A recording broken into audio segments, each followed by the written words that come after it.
Hi, I'm Judy Tyabji. Thanks for joining us today. Today we're going to talk about a very special issue. Notwithstanding that there's a thunderstorm that may be distracting us, it brings more of us inside to talk about something very important. This is under the heading of social issues. As you know, we've talked about things like welfare, trafficking in women. We've had an anti-drug activist on the show, and today we're going to revisit the issue of gambling. There's been a lot going on under this heading. Gambling, something that's picking up steam, and we'll probably hear more about it this fall. But let's take a look at a background piece that was prepared for the 5:30 news, and it looks at gambling in an overview. I don't think we should delay. I think we should move ahead as quickly as we possibly can. It's really all about money. This year, about 50 million. 270 million next year, and the pot will keep growing. A major expansion of gambling in BC is just around the bend. But if you like playing these things, forget it. VLTs are banned. We're not going to allow what's happened, for example, in Alberta, where VLTs have really been allowed to proliferate all over the place. We are instead going to allow slot machines in both charitable and destination resorts, and at the racetracks. There's going to be lots of these. The government is accepting recommendations to allow gambling to expand in charity-run casinos, including lots of slot machines. Also, destination resort-type casinos are going to be permitted if a municipality wants it. My sense of it is that there would be a great deal of concern from some members of council and myself on this. But Bob Cross won't be able to nix the expansion of this casino or any other existing facility, and they will get bigger. Video lottery terminals are just electronic slot machines. This announcement pretty well throws the doors open completely to expansion of gambling in British Columbia. The only Liberal opposition to the announcement was expected, but even some New Democrats aren't too happy. Do you approve of slot machines in charity-run casinos? No, Why not? because they don't work very well and there are some serious problems with them. She's not fond of destination resort casinos either, but the government's made up its mind. Well, I'm not really trying to sell anything. I'm announcing a policy. It's a policy that will give a much-needed windfall to the BC Treasury. Remember, it's all about money, and some of the profit will be used to pay for new government programs addressing the social problems gambling brings. Now, that announcement came out a couple of months ago. Since then, there have been some developments, and there's some movement that the government may be looking at public discussion of this. You should be aware that the government has said that municipalities will now be able to decide if they don't want an expansion of gambling. But how that's going to happen is still a gray area. We'll be back after a quick break with Dr. Richard Lipsey from SFU, who's prepared a report on this and your calls.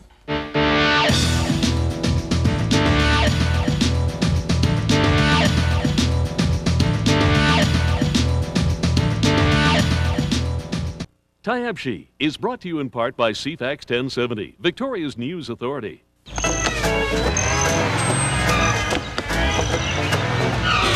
Linda eats the same thing every weekday morning. Day after day, week after week. Toast is toast. Now Linda's eating Eggo waffles on weekdays. They're as quick as toast and a delicious change from the everyday. Kellogg's Eggo waffles. Lego your same old breakfast.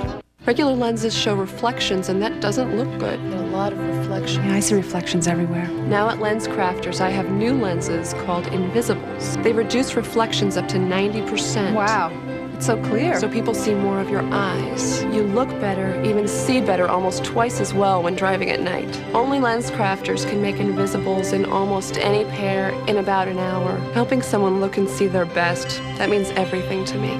New Invisibles, only at Lens Crafters.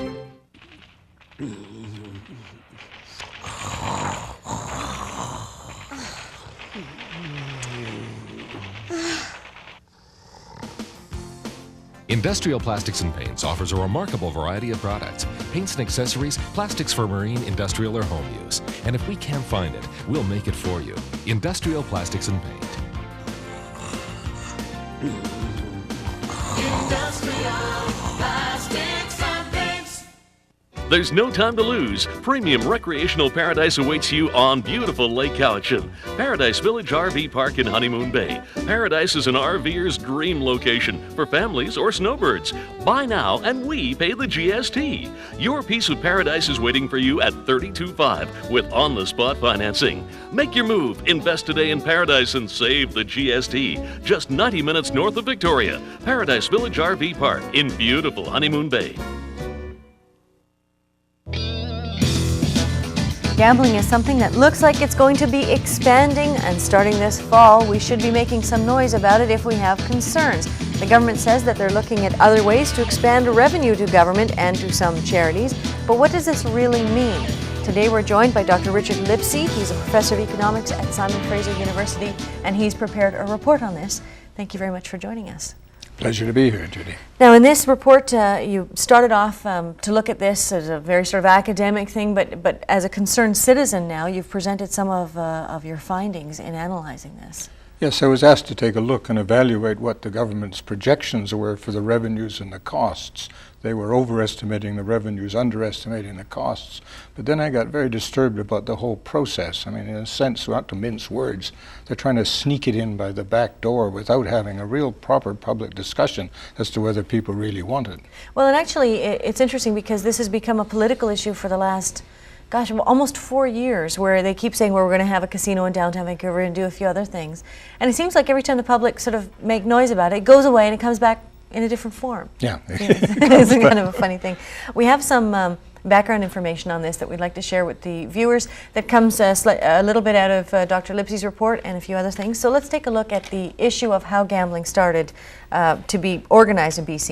In 1987, the provincial government entered an agreement with municipalities to limit the hours of operation and the sizes of bets at gambling establishments. They also prohibited slot machines from operation, as these are the most addictive form of gambling. And they gave the people of BC the assurance that they could always say no to a casino through a referendum. Today, the provincial government is, on its own initiative, raising maximum betting limits, increasing the hours of operation of casinos, increasing the numbers of tables in casinos, and increasing the floor space of gambling establishments in BC. Some charitable casinos are being turned into destination casinos with up to 300 slot machines, which are being added. And the forms of gambling allowed are being expanded to take in the internet. And who knows where we'll go from there. Now, this gives some people some kind of background of where we're headed. I guess what I'd have to ask you, though, is after looking into this, what do you think some of the consequences are, in a nutshell, of gambling? Well, they're pretty significant social costs. The government in its report said there haven't been any noticeable in Canada, but we haven't had big gambling long enough. So most of the evidence comes from the states. The nice thing about the states is that some counties have gambling, the next door county doesn't. So you can really get a view of the costs, and the social costs are really quite big. When you say that, though, the government has said, and some governments have built in those social costs to expanded gambling, which is kind of strange, but they say, okay, we recognize more social costs, but there'll be more jobs, there'll be an economic upturn. A lot of people are looking for work right now, and they figure they can get a job in a casino. What do you say to that? Well, two things. The job estimates, all the evidence around the world tells us that they're overestimated. What you see are the 400 people who have jobs in casinos. That's visible. Right. But where did that money come from? Every dollar that those people earn has to be lost by somebody. And if you lose money in a casino, then you're not going to spend it on something else, recreation or shoes for the baby, whatever it may be, so that all those dollars are merely diverted. Those dollars created employment somewhere else. So basically what you're doing is shifting employment out of those other things into casinos. But when you say something like that, a lot of people in BC go to Reno, they go to Vegas, and they take a certain amount of money, that's what you call disposable income, and they say, well, that's where I've chosen to put it. And people who are in favor of gambling argue that instead of all that money leaving the province, going down south, it could go to a destination resort here. So yeah. What do you say to that? What we get estimated is about a quarter of the total jobs are from money that would have been spent outside of the province. A quarter of the jobs that would be created. Okay. 3/4 of the jobs are money that would have been spent creating employment somewhere else in BC and some other activity. Now, if you take those 1/4 of the jobs and look at all the jobs that were created by other activities in BC over the last 10 years, right. It took 10 days Each 10 days, we created that many new jobs that the total casino expansion is going to create. So in order to get 10 days of job creation, we're going to take all these social risks. We're going to increase these costs and everything in order to get what really is a small increase in total employment. Okay, but a lot of people would wonder, how is that possible that you can be that determined to say, if let's say a couple of casinos go into downtown Vancouver, for example. Well, let me back up. Going back to the thing on destination resorts. What's the difference between destination resort gambling and putting a casino in downtown Vancouver, for example? Well, a destination, it's a loose term, but it's a full-fledged casino with restaurants and bars and all the gambling facilities that you go to explicitly to gamble, as opposed to just finding a slot machine in a shop or wherever it may be. Right. Okay, now, Vancouver and Victoria has the charity gambling. The addition of slot machines, all of the things you had on your display, right, will effectively turn them into destination casinos. They'll be full-fledged casinos. And if you remember, they said in 86, 87, when they put them in, they had all these restrictions. They wouldn't have this, they wouldn't have that. Now, unilaterally, on their own, they've violated every one of those restrictions. They've said, no, we won't have VLTs. But they said they wouldn't have slot machines 5 years ago. 5 years from now, what do they say? More competition. We're going to add VLTs. Okay, let's go to the phone lines now. We'll be taking your calls on the issue of gambling. We're talking to Dr. Richard Lipsey, who's from SFU, and we'll start with Richard in Vancouver. Hi, Richard. Hi there. Hi, go ahead. I think it's a kind of a mixed issue with me. I think it all depends on how it's done. First of all, I just wanted to comment. I don't think that we deal, and remember, we've always thought of gambling for the most part, up until a few years ago, as a vice. Right. We don't deal with vices, I don't think, very well in North America. We deal with it in a very immature method. Okay. One of the things, though, that I like from Vancouver, when Steve Wynn had his proposed casino, I was against that because I was worried that if they were going to encroach into the east side of Vancouver, they were going to displace a lot of single-room occupancy hotels and people that way. Okay. But what I think it all depends on where it's going to be done. I mean, it's kind of hypocritical in many respects because we have Lotto 649. We have lotteries. We are gambling now. Right. So the question of being holier than thou is in some respects, and anti-gambling people kind of bothers me. Okay. But I will just leave with one question, and I would like to your guest, if he could explain a little further, what would happen if charity casinos go into destination casinos? Will that affect their monies in order to operate whatever nonprofit organization they're doing? Thank you. That's a good question, actually. What's the cut for the charities? Which, of course, was one reason people said, okay, we can have gambling because charities get most of the money. The question is that the cut is being reduced quite substantially. Yeah. So, but they say they will earn the same total. That means that in spite of what they say, gambling won't increase, there must be a big increase in gambling to maintain the total for charities. Could I just say one other thing to the caller? I love to gamble. I love to play blackjack. I go to Reno occasionally. So it's not a matter of sin. It's a matter of the process that everywhere there's been a referendum, the Vancouver City Council, the Vancouver Police Force, the Victoria City Council hasn't made up their mind exactly, but there's a lot of opposition. And the process is that this has not been aired. The government has already ordered the slot machines. They're trying to do this before we get a chance. If there was a referendum and 60% of the people say we want it, let them have it. But what I think is happening is this is being pushed in by the back door without a full discussion of the costs and the consequences. And I think one reason might be because they'll get answers they don't want if they discuss it. And there's so much that can be talked about under this as far as what the future consequences are. Let's talk to Jasmine now in Surrey. Hi, Jasmine. Hi. Hi, go ahead. I just had a comment about, he said, the last caller, so that he goes down to Reno to gamble. Right. And your guest said that they're just reallocating the jobs from, say, Baby Shoes to the gambling casinos, the jobs there. Right. Well, I think that if people are going to go gamble, then they're going to go down to Reno and give the Americans the jobs. Okay, well, as opposed to keeping the jobs here in Canada. Okay, thanks for that comment. That's actually one that I hear quite often is people are saying, well, let's keep the economic gain here.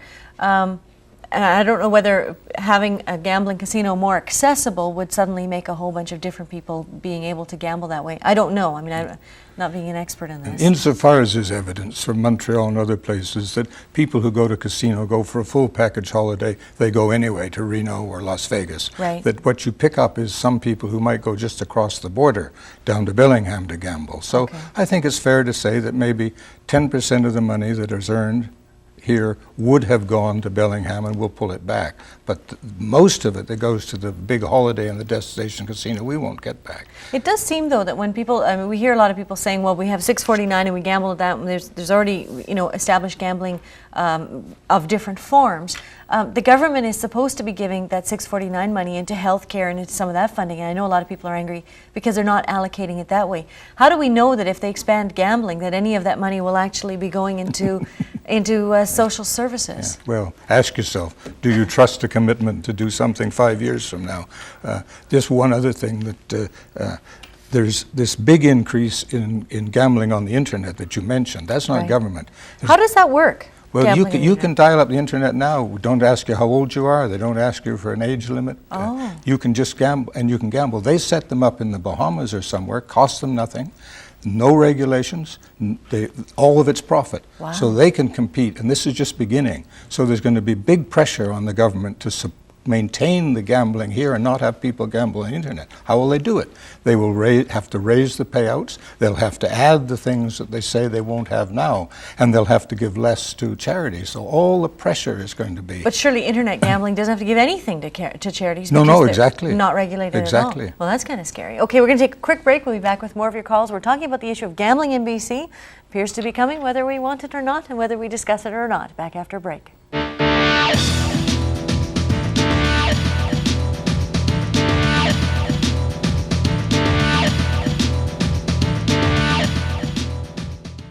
Tiamshi is brought to you in part by Metro Lexus Toyota, leaders in customer satisfaction. Trident has changed. Wow! The taste is brighter, bolder, totally animated. And it's developing quite a following.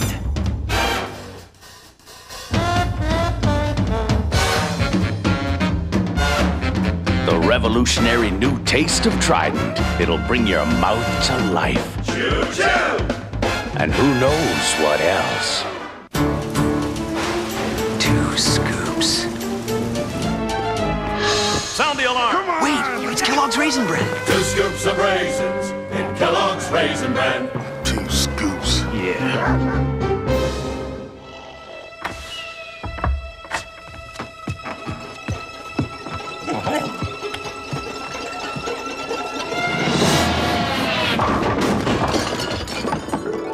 Now loaded with bigger raisins. Keep going. You're almost there. Do you see it? Do you see it? Where is it?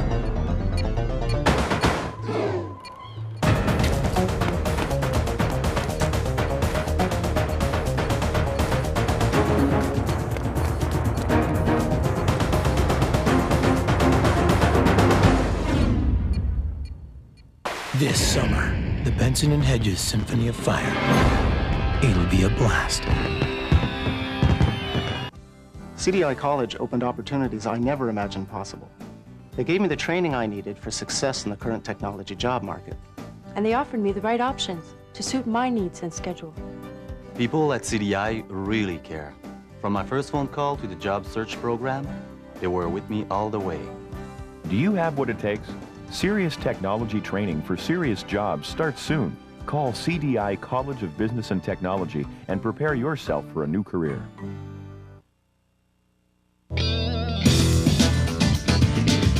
We're talking about gambling in BC with Dr. Richard Lipsey from Simon Fraser University, and we'll go straight back to the lines, and we'll start with John in Abbotsford. Hi, John. Hi. Hi, go ahead. We just recently had a referendum here in Abbotsford. Okay. And the outcome was basically 2 against, 1 for. Right. And recently I was out in Manitoba, and I noticed that there was a lot of elderly people, my uncles included, that were gambling excessively on these VLT machines and losing great deals of money. Right. Which was putting a lot of stress on their relationships. Yeah. And I kind of agree with one of the comments you had made that they don't really want us to vote on this and to discuss it because they've already made up their mind. They're going to go ahead and do it anyhow. Right.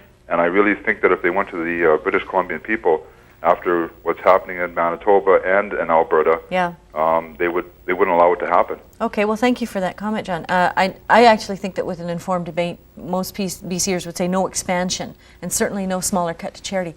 VLTs and slot machines, what are they, and why are they a problem? They're by far the most addictive forms of gambling. There's been a lot of research, and they're more addictive than almost any other. And you can lose your money faster in one of these, and you can lose unlimited amounts of money. I've heard of people going to a 7-Eleven in the corner and losing the whole paycheck. That's right. And you don't have to, if you go to horse races, there's 7 or 8 horse races, and then they're over and you come home. It's great. These are open all day and all night, so they're much more addictive. And and the government's ordered the slot machines. That just makes me angry. And that's what gets me. If we was an informed debate and people voted that they wanted them, that's fine. But now their government's got to justify a position they've already taken.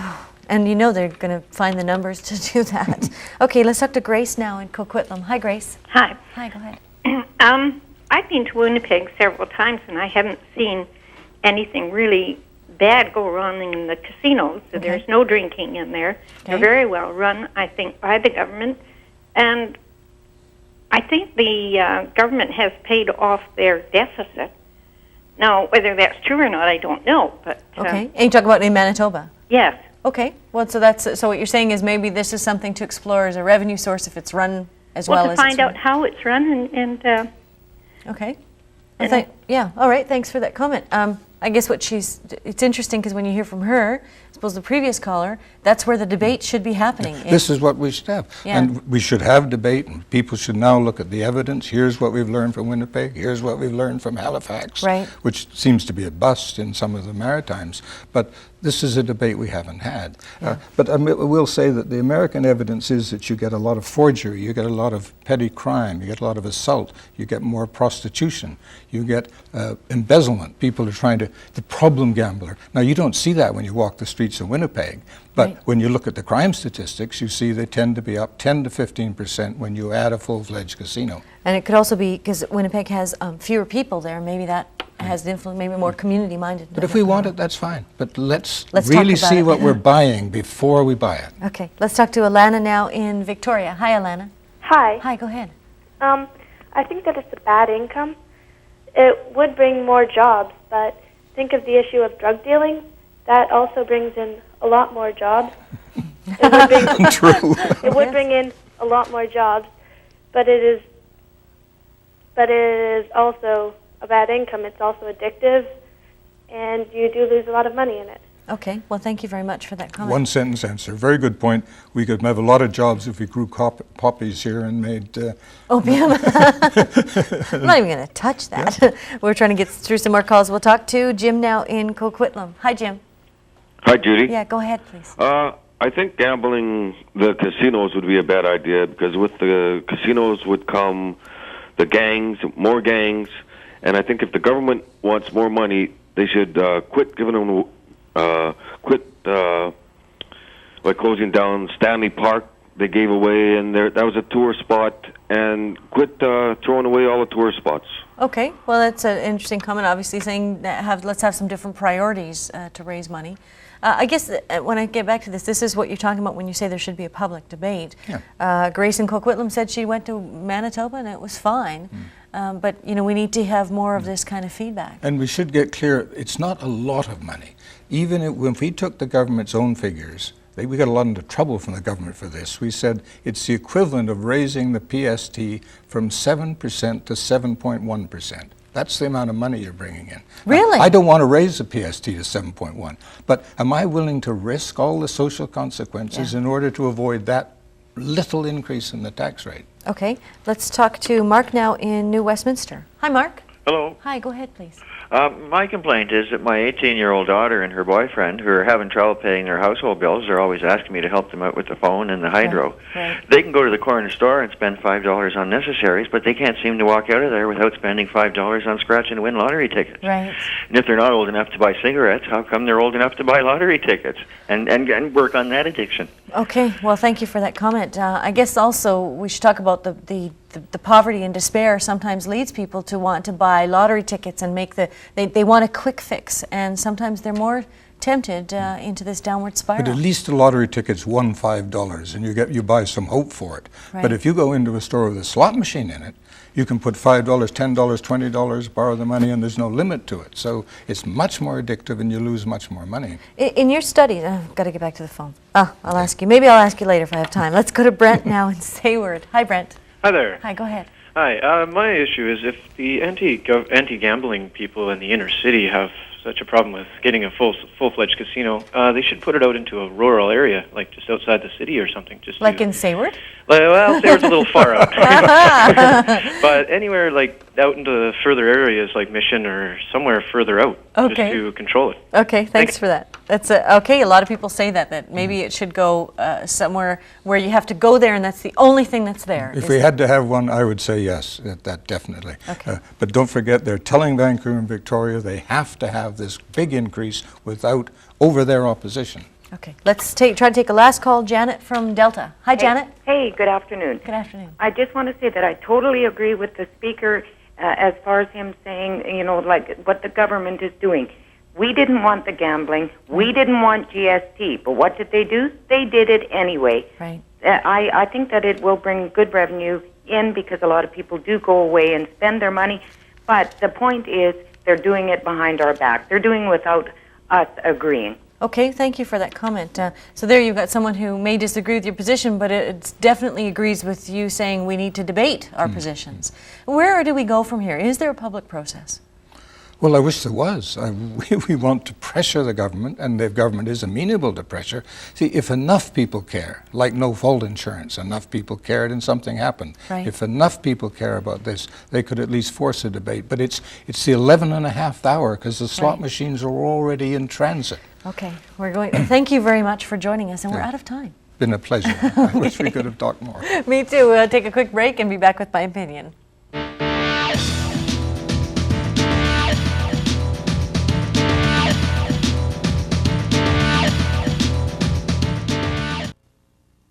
This portion of Tyabji is brought to you by Pacific Opera Victoria. What is the future made of? A new kind of beauty. A new kind of strength. An engineered wood beam that's dependable as steel. Affordable for homes. Exacting and versatile. And reconstituted entirely from long strands of wood. It's called Paralam. And it was created for the world by Macmillan Bloedel. Making the most of a renewable resource. We're almost ready. Go get the cones. Your favorite, Roughage. Don't put up with over-frozen ice cream. Maytag's exclusive new Dual Cool refrigerator keeps its cool so you can keep yours. Another great idea from Maytag, the dependability people. Available at Midland Appliances, Vancouver's appliance specialists. We want to show off the real teas in our Snapple tea drinks. Ideas, anyone? Have a tea party. Aren't they great? Feel the material. Great. So soft. I got to play baseball This is when delicious I was tea. in college because I was on my Now I have the insert in this shoe.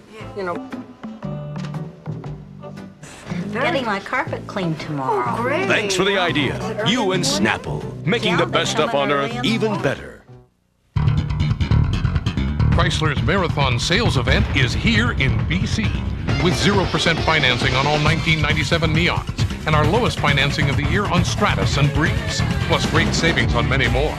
Also our lowest financing on Jeep Grand Cherokee, plus special deals on Dodge Ram, and the second sliding door at no extra charge, plus our lowest lease of the year on Canada's best-selling minivans. So hurry, Chrysler's Marathon ends soon.